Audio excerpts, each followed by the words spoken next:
Kita awali Kompas Pagi, Saudara, anggota DPRD Provinsi Gorontalo terlibat cekcok dengan warga usai menggelar sidak ke lokasi pengelolaan hasil tambang rakyat.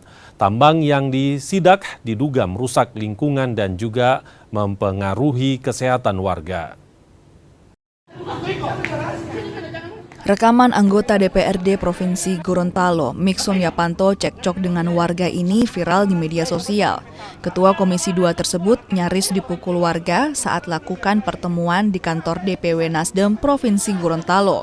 Pertemuan ini sejatinya dilakukan setelah Mixon Yapanto menggelar sidak ke lokasi pengelolaan hasil tambang rakyat di Kabupaten Bone Bolango. Namun kericuhan terjadi lantaran warga tak terima disudutkan atas pengelolaan tambang emas di daerah tersebut. Tambang emas di daerah Bone Bolango disebut merusak lingkungan dan mengancam kesehatan warga. Kenapa jalan sendiri komisi? Iya, karena namanya sidak kan nggak mungkin. Harus ada pemberitahuan kan. Dan ternyata begitu saya turun itu bukan sendiri. Ada LSM, ada media. Makanya keluar ke media itu kan, gitu. Jadi yang saya fokus ini terkait bukan di areal pertambangan, tapi di areal lingkungan yang mengelola tambang emas, bukan di tempat itu pengolahan lokasi tambangnya, tetapi sudah berpindah kepada lingkungan masyarakat yang membahayakan kesehatan dan juga lingkungan.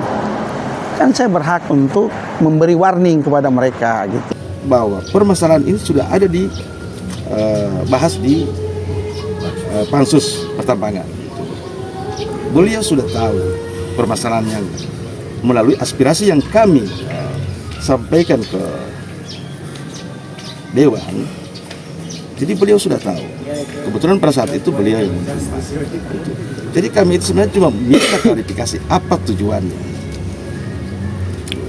Jadi kemarin itu tidak ada barang tajam, tidak ada niat menculik beliau, tidak mungkin Pak Mixon Yapanto tidak mungkin pernah menculik, tidak mungkin. Atas kericuan tersebut, anggota DPRD Provinsi Gorontalo, Mixon Yapanto, resmi melaporkan kejadian tersebut ke polisi. Tim Liputan, Kompas TV, Gorontalo.